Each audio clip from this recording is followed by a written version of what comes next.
بسم اللہ الرحمن الرحیم۔ جناب پیر وارث کمالی،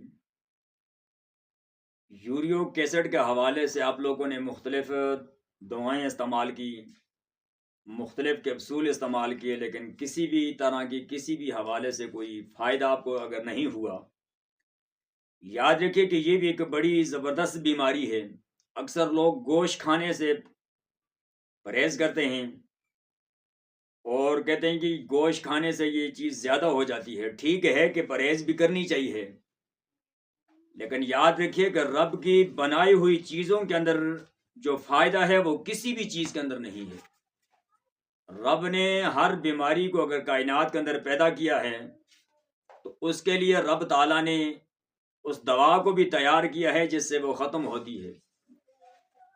تو ایسی حالت کے اندر کہ یوریو ایسڈ کور نہیں ہو رہا ہو، ہر حوالے سے آپ لوگوں نے کوشش کی لیکن کوئی فائدہ نہیں ہوا، تو آپ نے اس طرح کرنا ہے کہ بھئی آلو بخارا آپ نے اس کا طریقہ کار یہ ہے کہ 2 سے 3 دانے لے کر، خشک آلو بخارا 2 سے 3 دانے لے کر رات کو گلاس پانی کے اندر آپ نے بھگو دینا ہے۔ صبح اٹھ کر اس آلو بخارے کو کھانا بھی ہے، اور اوپر سے وہ جو پانی ہوگا جس کے اندر اس کو بھگو کے آپ نے رات کو رکھ دیا تھا، وہ پانی بھی آپ نے اوپر سے پی لینا ہے۔ یہ عمل آپ نے کم سے کم 15 دن لگاتار جاری رکھنا ہے، اور 15 دن کے بعد درمیان میں کم سے کم 7 دن وقفہ کرنے کے بعد پھر دوبارہ یہی عمل شروع کر لینا ہے۔ انشاءاللہ 40 دن لگاتار یہ طریقہ جو میں آپ کو بتا رہا ہوں یہ بڑا ہی آزمایا ہوا ہے، ہزارہ لوگوں کو اس سے فائدہ ہوا ہے۔ آپ نے یہ کرنا ہے انشاءاللہ عز و جل، یہ اللہ کی قدرتی پیدا کردہ چیز ہے۔ انشاءاللہ اس کے ساتھ ضرور یوریو ایسڈ کے حوالے سے آپ کو ضرور انشاءاللہ فائدہ ہوگا۔ اور جس وقت 15 دن آپ لوگ لگاتار استعمال کریں اور درمیان میں جس وقت آپ لوگ اسے چھوڑ دیں 7 دن کے لیے، 5 دن کے لیے، تو آپ نے درمیان کے اندر اس طرح کرنا ہے کہ کعوہ بنانا ہے۔ کعوہ بنانا ہے 2 ٹائم، صبح اور شام۔ اس کا طریقہ کار یہ ہے کہ 1 کپ یا 1.5 کپ پانی لے کر آپ نے رکھنا ہے، اور آدھی چمچ سونف اس کے اندر ایڈ کر دینی ہے، اور آدھی چمچ زیرہ، اور 2 لونگ، 3 دانے کالی مرچ، اور سبز پودینہ تھوڑا سا، اور ادرک کا 1 ٹوٹا۔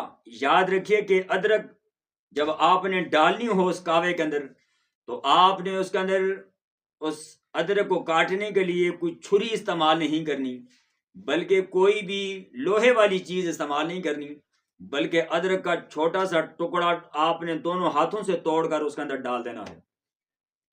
صبح شام یہ کعوہ آپ نے استعمال کرنا ہے۔ انشاءاللہ عز و جل اللہ کے فضل و کرم کے ساتھ، خدا کی ان قدرتی بنائی ہوئی چیزوں کی وجہ سے انشاءاللہ رب نے آپ کو شفا دینی ہے۔ یاد رکھیے کہ یہ جتنی بھی چیزیں ہم بتاتے ہیں یہ صرف ایک ہیلا ہے، وسیلہ تو صرف میرے رب کی ذات ہے۔ یاد رکھیے اگر شفا اسی رب نے دینی ہے، چاہے آپ جتنی مرضی ہے کوئی دوائیں کیوں نہ استعمال کریں، جب تک رب کی طرف سے حکم نہیں ہوگا تب تک شفا نہیں ہوتی۔ تو یہ جو چیزیں ہم بناتے، آپ کو بتاتے ہیں اور ویڈیو کے ذریعے آپ تک پہنچاتے ہیں، یہ رب کی قدرتی بنائی ہوئی چیزیں ہیں، یہ ہمارا کام ہے استعمال کرنا، باقی شفا تو ویسے بھی رب نے دینی ہے۔ تو انشاءاللہ ہزارہ لوگوں نے اس ٹوٹکے کو استعمال کیا تو رب تعالیٰ نے انہیں شفا عطا کی ہے۔ تو آخر میں جس وقت آپ لوگ کعبہ بنا کر جس وقت تیار ہو جاتا ہے تو تیار کرنے کے بعد آپ نے اس طرح کرنا ہے کہ آیت الکرسی 3 مرتبہ پڑھ کر اس کعبے کو اوپر آپ نے پھونک دینی ہے۔ 3 مرتبہ آیت الکرسی آپ نے پڑھ کر، اور سچے دل کے ساتھ، نیت خالص ہونا لازم ہے، انشاءاللہ پڑھ کر کعبے کو اوپر پھونک کر اس کعبے کو پی لیں۔ اللہ عز و جل کے فضل و کرم سے انشاءاللہ رب تعالیٰ ضرور شفا عطا فرمائے۔